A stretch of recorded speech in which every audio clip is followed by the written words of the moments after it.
Hello बच्चों, मैं हूँ आपकी हिंदी टीचर और मेरे क्लास में आप सभी का हार्दिक स्वागत है।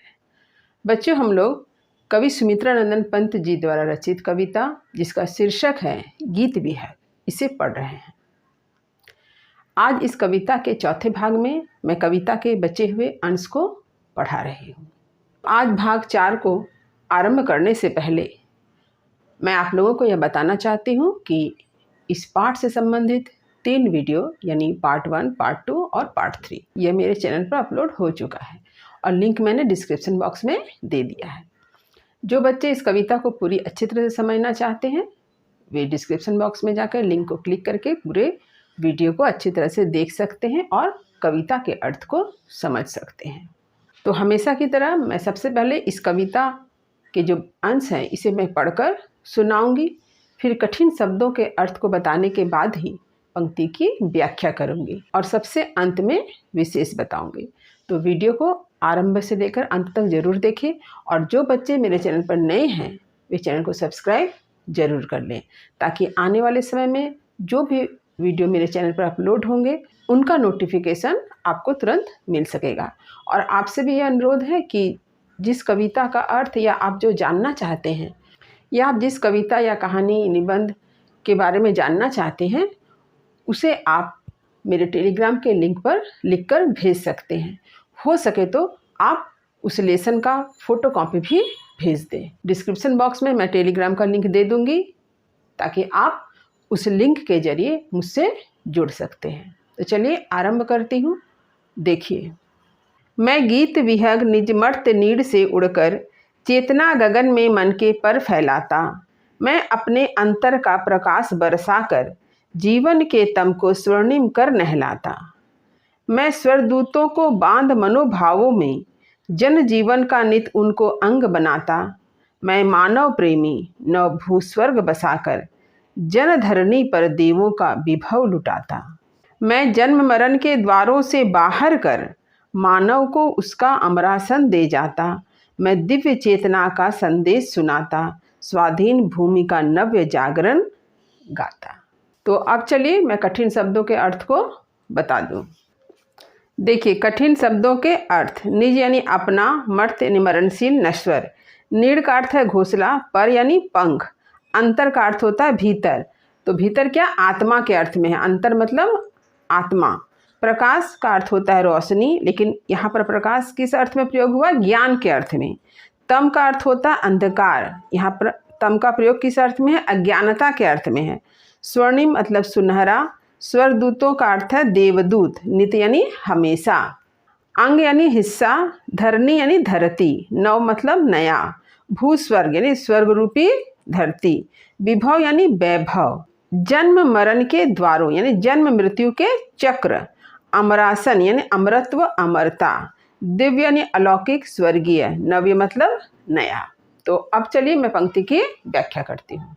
तो प्रस्तुत कविता में कवि ने मानवतावाद का संदेश दिया है और मानवतावाद का संदेश देने के लिए उन्होंने स्वयं को गीत विहग बतलाया है, गीत विहग के रूप में प्रस्तुत किया है। देखिए, यहाँ पर कवि कहते हैं मैं गीत विहग। तो मैं कौन?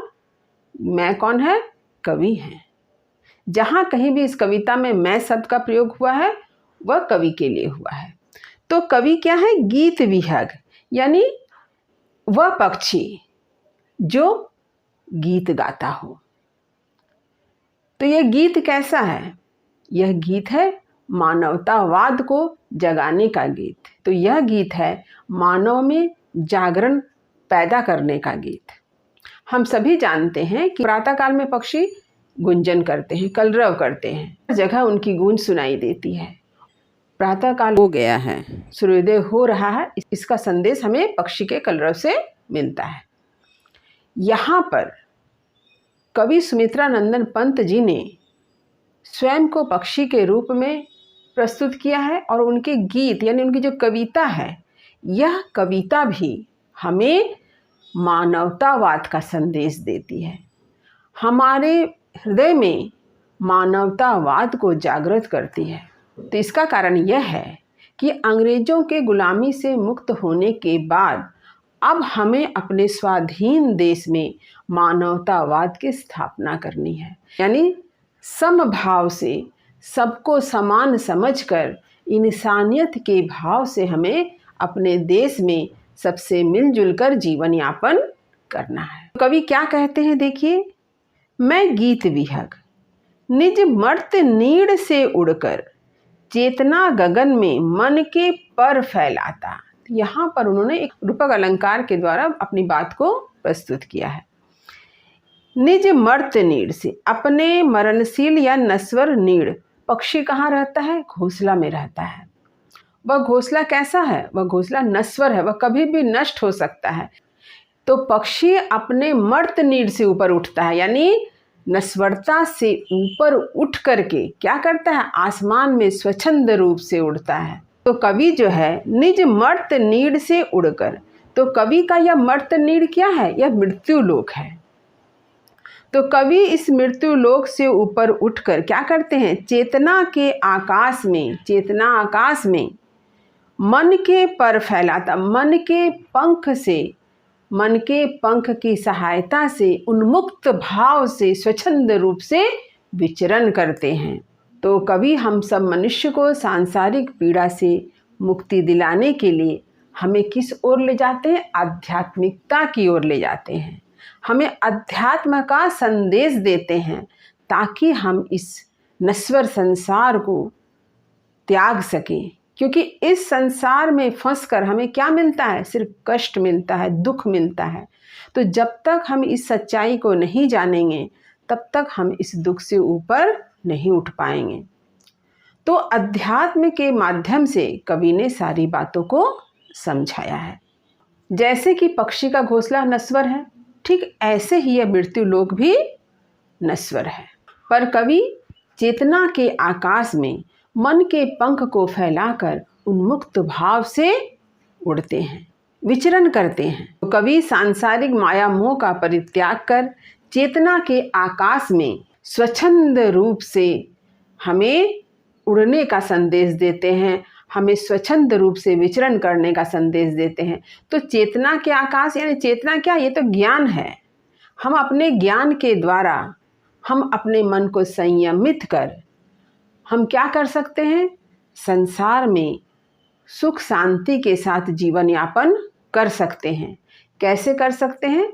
यदि हम अध्यात्म का सहारा लें, यदि हम नश्वर वस्तुओं का परित्याग करें और जो शाश्वत है उसकी तरफ अग्रसर हों, तभी हम अपने जीवन को सुखी बना सकते हैं। और कवि यही संदेश देते हैं कि हमें शाश्वत की ओर जाना है, अध्यात्म की ओर आगे बढ़ना है।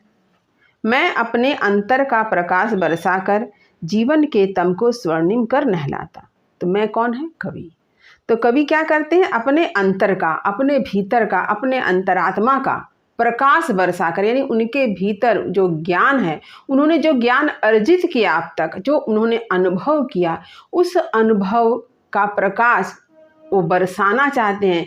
किस पर बरसाना चाहते हैं? हम सब मनुष्यों के हृदय में फैली हुई अज्ञानता पर, यानी अपने ज्ञान के प्रकाश से हमारे हृदय में स्थित अज्ञानता के अंधकार को वे दूर करना चाहते हैं। तो वे क्या कह रहे हैं? जीवन के तम को स्वर्णिम कर नहलाता। तो कवि के अंतरात्मा में जो ज्ञान का प्रकाश है, वह ज्ञान का प्रकाश जीवन में फैले हुए अज्ञानता के अंधकार को दूर करता है और उसे स्वर्णिम कर नहलाता, उसे सुनहरा बना देता है। प्रकाश का रंग कैसा होता है? सुनहरा होता है। तो हमारा हृदय भी ज्ञान के प्रकाश से आलोकित हो उठता है, सुनहरा हो जाता है, स्वर्णिम हो जाता है, यानी ज्ञान के प्रकाश से भर जाना। तो कवि ने अपने कविता के माध्यम से हम सभी के हृदय में फैले हुए अज्ञानता के अंधकार को दूर करने का प्रयास किया है। और जब अज्ञानता समाप्त हो जाती है तो हमारा हृदय जो है ज्ञान के प्रकाश से आलोकित हो उठता है, स्वर्णिम हो उठता है। तो कवि का जो आत्म प्रकाश है, उनके आत्मा का जो प्रकाश है, वो क्या? जन कल्याण के लिए है। और वे सहज भाव से उसे जन जीवन में स्वच्छंद रूप से फैला देना चाहते हैं और अज्ञानता युक्त अंधकार को दूर कर उसे दिव्य प्रकाश से आलोकित करते हैं। और इस प्रकार वह उपयोगी और सुंदर हो जाता है। तो यहाँ पर क्या है, अंतर का प्रकाश यानी ज्ञान का प्रकाश, आध्यात्मिकता का प्रकाश और जीवन के तम। तो जीवन के तम क्या है, अज्ञानता, कलुषित भावनाएं। कवि अपने आध्यात्मिकता से क्या करते हैं, लोगों के हृदय में फैले हुए अज्ञानता को, कलुषित भावनाओं को समाप्त करते हैं। तो हम यह भी कह सकते हैं कि आध्यात्मिकता के प्रकाश में जीवन कैसा हो जाता है, स्वर्णिम हो जाता है। जो यहाँ पर कहा गया है, देखिए, स्वर्णिम कर नहलाता। तो ये स्वर्णिम कैसे बना, आध्यात्मिकता के प्रकाश से बना है। तो कवि एक ऐसा गीत विहग है जो अपने गीत के माध्यम से सांसारिक ताप से पीड़ित व्यक्ति को क्या करते हैं, आध्यात्मिकता की ओर ले जाते हैं। सांसारिक पीड़ा से जो व्यक्ति व्यथित है, उन्हें अपने संदेश के माध्यम से उन्हें शीतलता प्रदान करते हैं, उनके जीवन को सुखी बनाते हैं। मैं स्वर्गदूतों को बांध मनोभावों में, जन जीवन का नित उनको अंग बनाता। पुनः कवि क्या कह रहे हैं, मैं यानी वे स्वयं, वे गीत विहग हैं, वे क्या करते हैं, स्वर्गदूतों को यानी देवदूतों को अपने मन के भावों में क्या करते हैं, बांध लेते हैं। तो देवदूतों को अपने मन में बांधने का अर्थ क्या है, जब हम अपने मन को आत्म केंद्रित कर लेते हैं, अपने मन को संयमित कर लेते हैं, तो हमारे हृदय में जो भावनाएं उत्पन्न होती है, वह भावनाएं कैसी होती है, वह तो भावनाएं दिव्य हो जाती है, फिर किसी तरह से कलुषता नहीं होती है। इसीलिए वो कहते हैं कि वे अपने मन के भावों से क्या करते हैं, देवदूतों को भी बांध लेते हैं। जन जीवन का नित उनको अंग बनाता, और इस प्रकार वे लोगों के जीवन का एक महत्वपूर्ण हिस्सा उसे बनाते हैं। तो कैसे बनाते हैं, जब वे आध्यात्मिकता का संदेश देते हैं, जब उनकी बातों को लोग समझते हैं, तो लोगों का जीवन भी अच्छा हो जाता है। इस प्रकार कवि अपने अनुभव से अपने मन को नियंत्रित कर, अपने इंद्रियों को संयमित कर, जिस प्रकार देवदूतों को बांध कर सांसारिक लोगों के जीवन का हिस्सा बना देते हैं, यानी सांसारिक लोग भी इसका लाभ उठाते हैं। मैं मानव प्रेमी, कवि कहते हैं कि वे मानव प्रेमी हैं, इंसानों को प्यार करने वाले हैं, मनुष्य को प्यार करने वाले हैं। नव भू स्वर्ग बसाकर, नया धरती पर एक स्वर्ग बसाते हैं। कवि अपने संदेश के द्वारा लोगों को प्रेरणा देकर इस धरती पर मनुष्यों के लिए एक स्वर्ग बना देते हैं, मनुष्यों के लिए एक स्वर्ग बसा देते हैं। जन धरनी पर देवों का विभव लुटाता, और इस धरती पर, धरनी यानी धरती पर रहने वाले जो लोग हैं, जन हैं, उनके ऊपर वे क्या करते हैं, देवताओं के पास जैसा वैभव है उसे लुटाते हैं, उन्हें प्रदान करते हैं। तो धरती पर स्वर्ग कैसे बना, कहा जाता है कि स्वर्ग भी इसी धरती पर है और नरक भी इसी धरती पर है। हम जैसे कर्म करते हैं हमें वैसा ही मिलता है। यदि हम अच्छे कर्म करते हैं तो हमारे अच्छे कर्म से ही हमें यह धरती कैसे लगेगी, स्वर्ग के समान लगेगी। यदि हम बुरे कर्म करेंगे तो हमें क्या मिलेगा, नरक मिलेगा, वो भी इसी धरती पर मिलेगा। तो स्वर्ग और नरक कहीं बाहर कोई लोक नहीं है, बल्कि हमारे इसी धरती पर ही है, और हम इसे अपने कर्मों के द्वारा ही इसे प्राप्त करते हैं। स्वर्ग और नरक को पाने के लिए मरने की कोई आवश्यकता नहीं है, मृत्यु प्राप्त करने की आवश्यकता नहीं है, वह तो हमें इसी जन्म में ही मिलता है। कैसे मिलता है, हम जैसा कर्म करते हैं। तो यहाँ पर भी कवि यही कह रहे हैं कि कवि अपने प्रयास से, यानी जब लोगों को आध्यात्मिकता का संदेश देते हैं, लोग अध्यात्म की ओर मुड़ते हैं, उन लोगों के लिए धरती स्वर्ग के समान बन जाती है। उनका जीवन जो है देवताओं के समान समृद्ध हो उठता है। जब हम अच्छे कर्म करते हैं, हमारा कर्म लोक कल्याण के लिए होता है। यदि हम अच्छे कर्म करते हैं तो हमारा कर्म जो है लोक कल्याण के लिए हो, तो ये सारा संसार ही कैसा स्वर्ग समान बन जाएगा। सभी लोग एक दूसरे की भलाई कर रहे हैं, सभी लोग एक दूसरे के लिए अच्छा सोच रहे हैं, कहीं कोई तरह की बुराई नहीं है, कलुषता नहीं है, कालिमा नहीं है, तो हमें ये धरती कैसी लगेगी, स्वर्ग के समान लगेगी। कभी कभी ऐसा हम लोगों के जीवन में होता ना, जब सब कुछ अच्छा होता है, घर के सभी लोग अच्छे हैं, सबका प्यार मिलता है, घर के सभी लोग एक दूसरे के लिए कुछ ना कुछ अच्छा सोचते हैं, अच्छा करते हैं, तो ऐसे में घर स्वर्ग बन जाता है। तो आप खुद सोच के देखिए, एक घर के रहने वाले सदस्य जब अपने व्यवहार से एक घर को स्वर्ग बना लेते हैं, तो पूरे समाज में रहने वाले लोग जब एक दूसरे के बारे में सोचेंगे तो स्वाभाविक है कि ये समाज भी हमें स्वर्ग के समान लगेगा। मैं जन्म मरण के द्वारों से बाहर कर मानव को उसका अमरासन दे जाता। अर्थात कवि जन्म और मृत्यु का जो द्वार यानी चक्र है, उससे मनुष्य को बाहर करते हैं, बाहर निकाल देते हैं और उसका अमरासन दे जाता, उन्हें अमरत्व प्रदान करते हैं। तो ये जन्म मरण का चक्र क्या है? ये जन्म मरण का चक्र क्या है? जब हम मनुष्य जीवन यापन करते हैं और हम अपनी इच्छाओं को नियंत्रित नहीं कर पाते हैं, हम अपनी इच्छाओं को समाप्त नहीं कर सकते हैं, तो इन्हीं इच्छाओं के कारण ही हमारा पुनः जन्म होता है। ऐसा दर्शन में कहा गया है कि हमारी जो इच्छाएं हैं, इच्छा ही दुख का कारण है। यानी इच्छा के कारण ही कहा जाता है कि जो इच्छाएं अतृप्त रह गई, उन्हीं इच्छाओं के कारण मनुष्य का एक पुनः जन्म हुआ। यानी वो जन्म मरण के चक्र में फंसा रहता है। किस कारण? इच्छाओं के कारण। लेकिन जब हम अपने जीवन को आध्यात्मिकता की ओर मोड़ देते हैं, तो इसका मतलब क्या हुआ? हमारा मन बहिर्मुख समाज में अब नहीं लगा है, हमारा मन अब कहाँ केंद्रित हो गया है? अंतरात्मा में। तो हम आत्मा की सीढ़ियों के द्वारा उत्कर्ष की ओर बढ़ते हैं, यानी ईश्वर तक पहुंचने का प्रयास करते हैं। जब तक हमारा मन क्या है? बहिर्मुख है, यानी बाहरी जगत में फंसा हुआ है, सांसारिक माया मोह आकर्षण में फंसा हुआ, तब तक हम दुख कष्ट भोग करते हैं, हमारी इच्छाओं का अंत ही नहीं होता है और इस कारण हमारा फिर से एक जन्म होता है। यानी जन्म और मृत्यु का चक्र हमेशा चल रहा है। परंतु यहीं पर यदि हम अपने इच्छाओं को समाप्त करें, इच्छाओं को समाप्त कर अपने आत्मा की उन्नति में अपना ध्यान केंद्रित करें, आध्यात्मिकता की ओर बढ़ें, तो क्या होगा? हम इस जन्म मरण के चक्र से मुक्त हो जाएंगे। और इस प्रकार कवि आध्यात्मिकता के संदेश के द्वारा मनुष्य को अमरत्व का संदेश देते हैं, अमरता का संदेश देते हैं। तो यहाँ पर कवि पंत ने अरविंद दर्शन की बात कही है। मैं दिव्य चेतना का संदेश सुनाता, स्वाधीन भूमि का नव्य जागरण गाता। तो इस प्रकार से मैं यानी कवि क्या करते? दिव्य चेतना का, यानी चेतना यानी जगाना, जागृति, दिव्य यानी अलौकिक, स्वर्गीय, इस प्रकार से एक अलौकिक चेतना का गीत जो है कवि सुनाते हैं। सब मनुष्यों के अंतरात्मा को जागृत कर रहे हैं, एक स्वर्गीय चेतना का भाव जगा रहे हैं, एक स्वर्गीय चेतना का हमें संदेश सुना रहे हैं।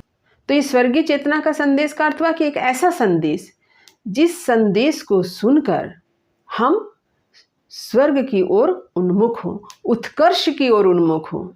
स्वर्ग यानी एक लोक नहीं, हमारे आत्मा की उन्नति हो। स्वाधीन भूमि का नव्य जागरण गाता। तो इस प्रकार कवि अपने गीत के माध्यम से स्वाधीन लोक के नव मानवतावाद का संदेश हमें सुनाते हैं। फिर से हमें नव मानवतावाद के प्रति सजग करते हैं, हमें जागरण का संदेश देते हैं और मनुष्य को आत्मशासन और स्वाधीनता के महत्व को भी बतलाते हैं। यहाँ जो कहा ना, स्वाधीन भूमि का नव जागरण गाता, तो नहीं, स्वाधीनता का क्या महत्व है, आत्मशासन का क्या महत्व है, इसे भी हमें बताते हैं। कवि स्वाधीनता और चातुर्दिक उन्नति यानी हमारी उन्नति हर प्रकार से हो, इसका अनुरागी है और वे उन्नति का, उत्कर्ष का शाश्वत संदेशवाहक पक्षी है। तो इस प्रकार इस गीत विहक कविता में कवि ने नव मानवतावाद का संदेश दिया है, आध्यात्मिकता का संदेश दिया है, हमें एक सामाजिक दर्शन दिया है कि हम अपने आत्मा की उन्नति कैसे कर सकें, हम अपने मन को बाहरी जगत, सांसारिक माया मोह से हटाकर आत्म केंद्रित कैसे करें, आध्यात्मिकता के मार्ग पर कैसे बढ़ें, इसका संदेश हमें कवि देते हैं ताकि हम अपने जीवन को अच्छा बना सकें, हम अपने जीवन को उत्कर्ष की ओर ले जा सकें। तो अब चलिए मैं इसका विशेष बतलाती हूँ। पहला, कवि ने स्वयं को गीत विहक माना है।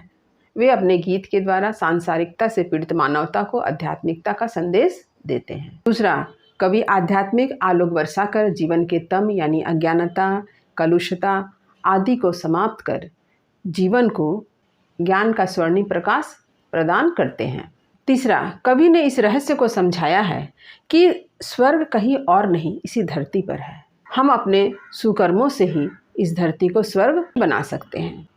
प्रस्तुत अंश में रूपक अलंकार और अनुप्रास अलंकार का सुंदर प्रयोग मिलता है। अभिभाषा तत्सम युक्त साहित्यिक खड़ी बोली है। कोमलता और मधुरता इसकी प्रमुख विशेषता है। तो उम्मीद करती हूँ कि गीत विहग के इस चौथे भाग की व्याख्या मैंने जिस तरह से की है वह आपको अच्छी तरह से समझ में आ गई होगी। फिर भी यदि कहीं समझने में कुछ दिक्कत हुई हो तो कमेंट अवश्य करें, वीडियो को लाइक करें और सभी पढ़ने वाले विद्यार्थियों में इसे शेयर जरूर करें। जो बच्चे मेरे चैनल पर नए हैं वे चैनल को सब्सक्राइब जरूर कर लें ताकि हर नई वीडियो का नोटिफिकेशन उन्हें समय समय पर मिल सके। मिलती हूँ अगले वीडियो में, तब तक पढ़ते रहिए, जीवन में आगे बढ़ते रहिए। मेरी शुभकामनाएं आप सभी बच्चों के साथ है। धन्यवाद।